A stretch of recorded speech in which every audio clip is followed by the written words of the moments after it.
ये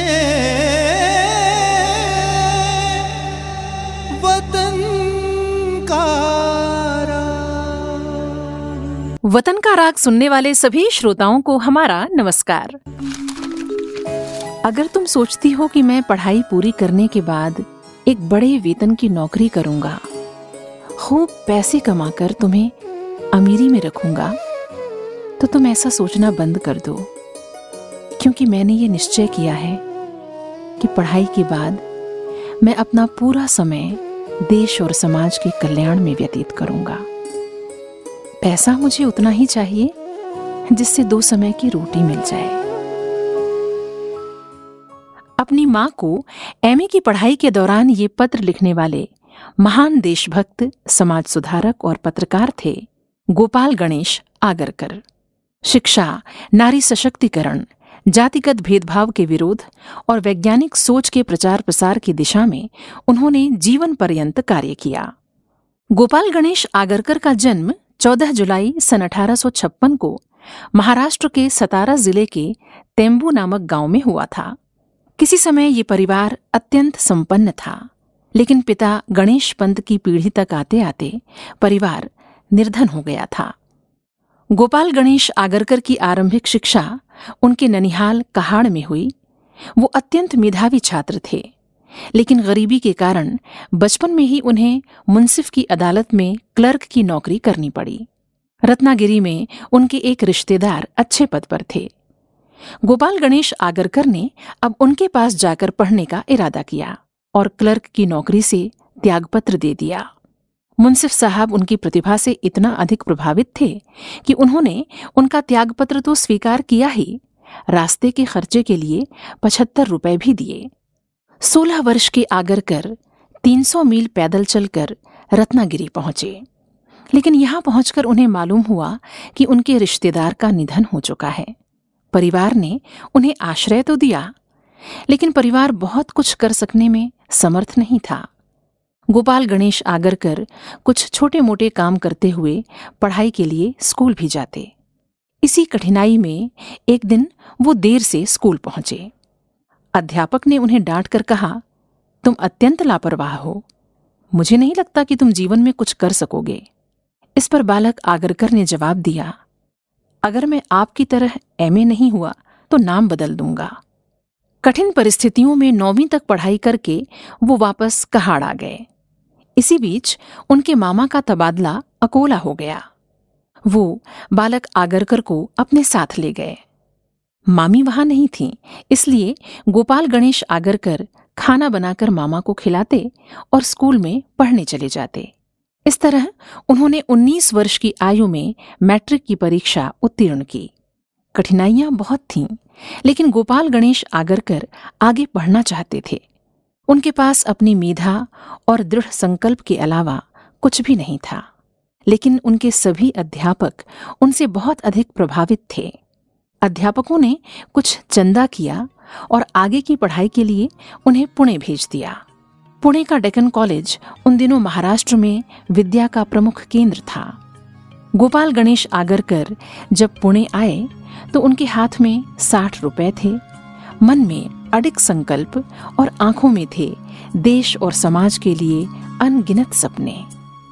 मेरे देश चित्र में तेरे कैसे रंग भरूं, तेरी छवि अपने छोटे अंतर में कहाँ धरूं, कैसे रंग भरूं, कैसे रंग भरूं, कैसे रंग भरूं, कैसे रंग भरूं। मेरे देश चित्र में तेरे कैसे रंग भरूं, तेरी छवि अपने छोटे अंतर में कहाँ धरूं, कैसे रंग भरूं, कैसे रंग भरूं, कैसे रंग भरूं, कैसे रंग भरूं।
रामायण की कथा हमारे संशय हरती है। रामायण की कथा हमारे संशय हरती है। गीता कर्म भूमि नित हमको उद्यत करती है। गीता कर्म भूमि नित हमको उद्यत करती है।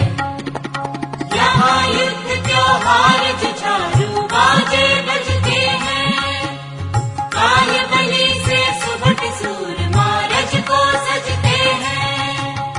हर बलिदानी बेटा तुझसे दुआ मांगता है। तेरे लिए जीऊं मैं जग में, तेरे लिए मरूं। मेरे देश, मेरे देश। मेरे देश चित्र में तेरे कैसे रंग भरूं। तेरी छवि अपने छोटे अंतर में कहाँ धरूं। कैसे रंग भरूं, कैसे रंग भरूं, कैसे रंग भरूं, कैसे रंग भरूं। मेरे देश चित्र में तेरे कैसे रंग भरूं। तेरी छवि अपने छोटे अंतर में कहाँ धरूं।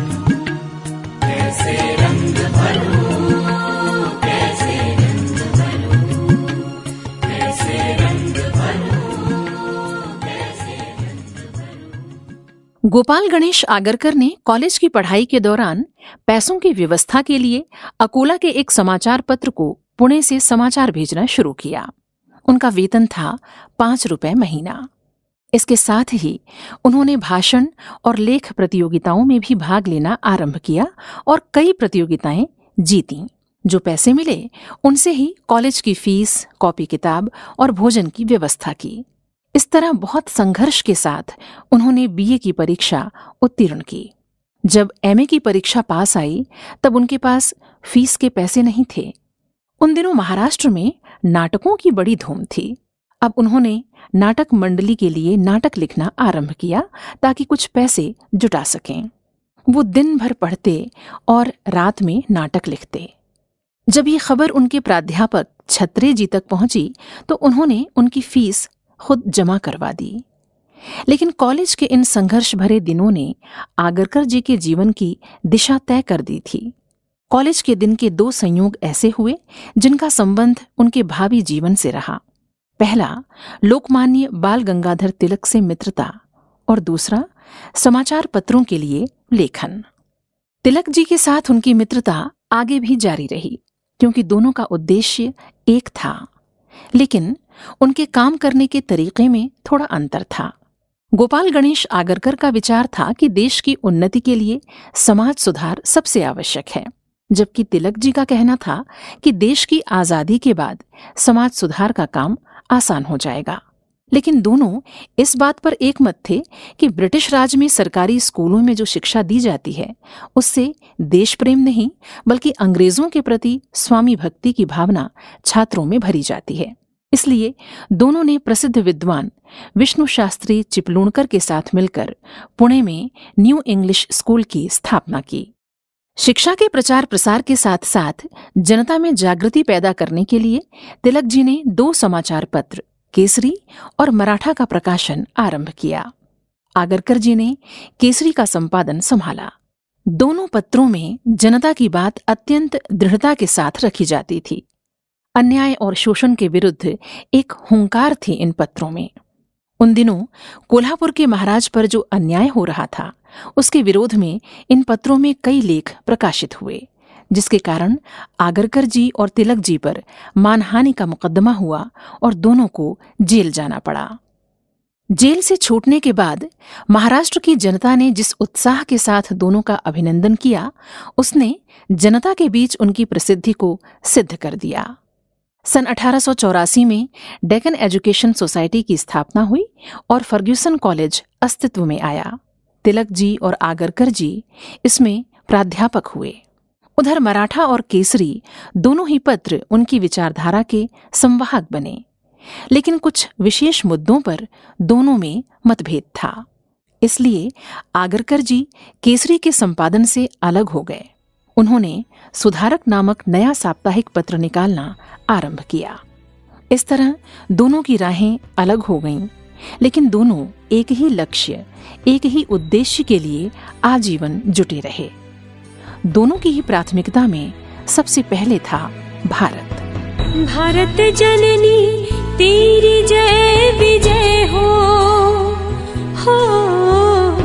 भारत जननी तेरी जय विजय हो। तू बुद्धि और ज्ञान की आगा, तू बुद्धि और ज्ञान की आगा। तेरा विजय सूर्य माता उदय हो, तेरा विजय सूर्य माता उदय हो। भारत जननी तेरी जय विजय हो, भारत जननी तेरी जय विजय हो।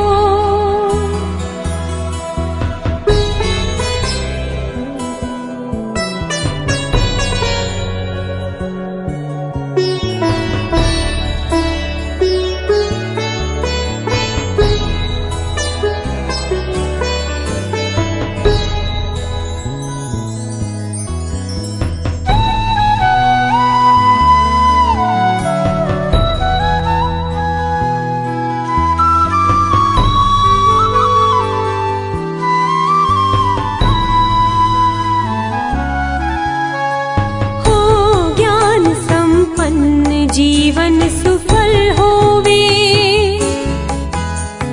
हो ज्ञान संपन्न जीवन सुफल होवे। संतान तेरी अखिल प्रेममय हो, संतान तेरी अखिल प्रेममय हो। कृष्ण देखी दशा तेरी, सरिता सरों में भी बहता प्रणय हो। भारत जननी तेरी जय विजय हो, भारत जननी तेरी जय विजय हो।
गांधी रहे और तिलक फिर यहाँ आवे।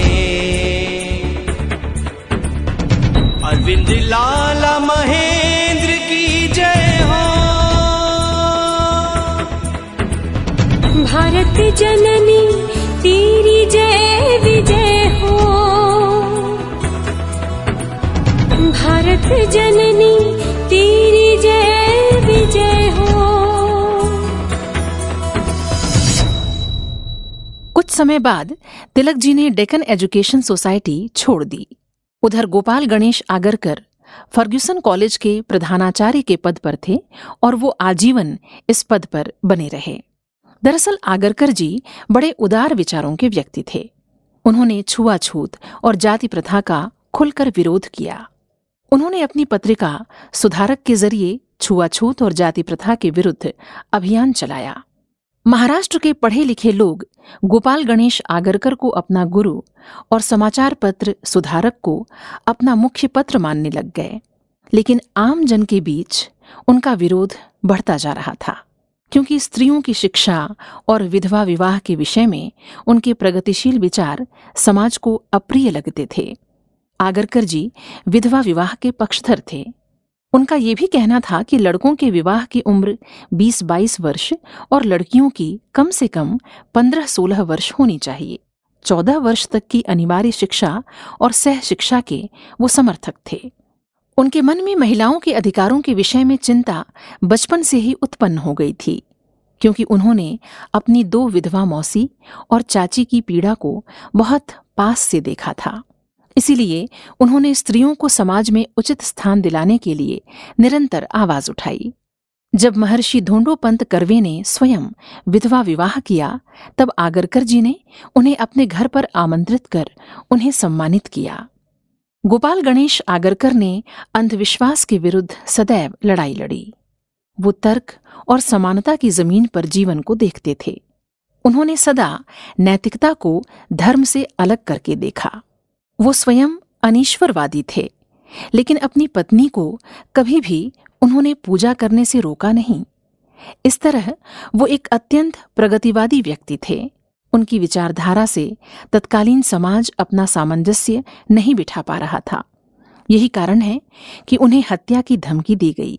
जीते जी उनकी अंतिम यात्रा निकाली गई और उनके समाचार पत्र सुधारक की होली जलाई गई। लेकिन वो अपने लक्ष्य के प्रति अटल थे। वो अत्यंत निर्भय थे।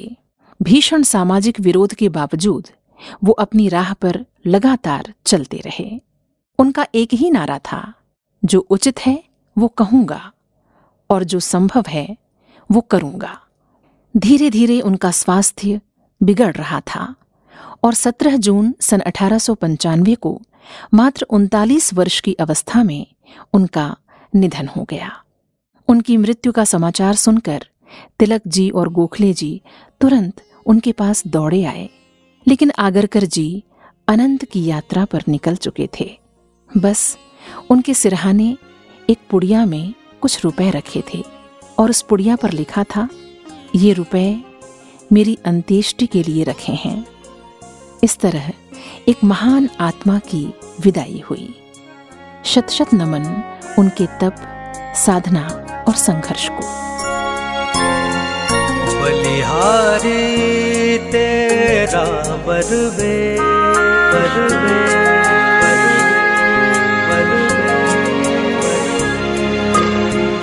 बलिहारी तेरा बरवेश, बलिहारी तेरा बरवेश। मेरे भारत मेरे देश, मेरे देश। बलिहारी तेरा बरवेश, मेरे भारत मेरे देश, मेरे देश। बलिहारी तेरा बरवेश।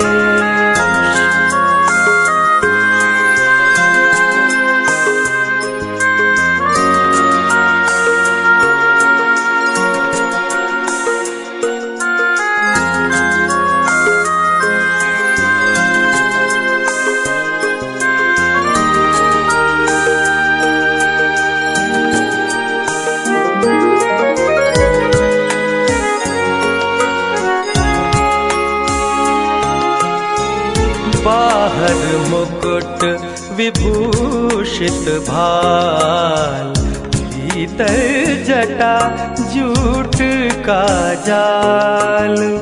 बाहर मुकुट विभूषित भाल, भीतर जटा जूट का जाल। ऊपर नभ नीचे पाताल, और बीच में तू प्रणपाल। ऊपर नभ नीचे पाताल, और बीच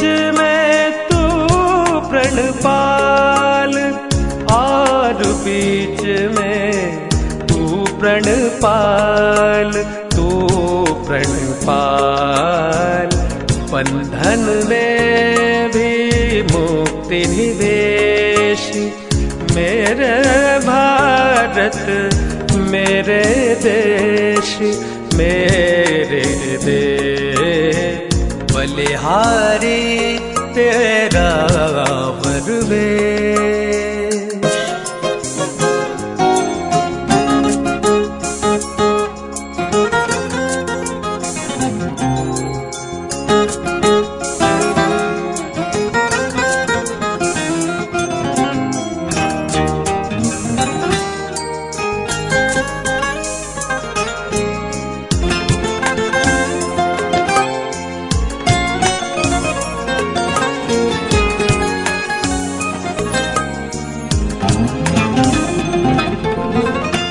मस्तक में रखता है ज्ञान, भक्ति पूर्ण मानस में ध्यान। मस्तक में रखता है ज्ञान, भक्ति पूर्ण मानस में ध्यान। करके तू प्रभु कर्म विधान, है सतचित आनंद निधान। करके तू प्रभु कर्म विधान, है सतचित आनंद निधान। है सतचित आनंद निधान, आनंद निधान। मिटे तूने तीनों क्लेश, मेरे भारत मेरे देश, मेरे देश। बलिहारी तेरा वरवेश।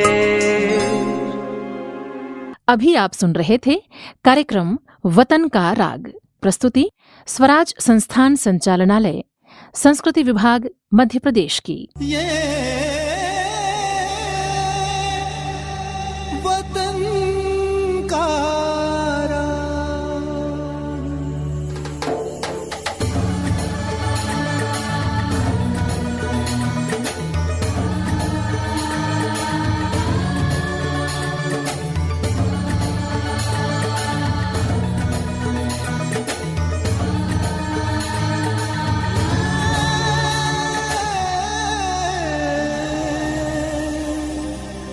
वतन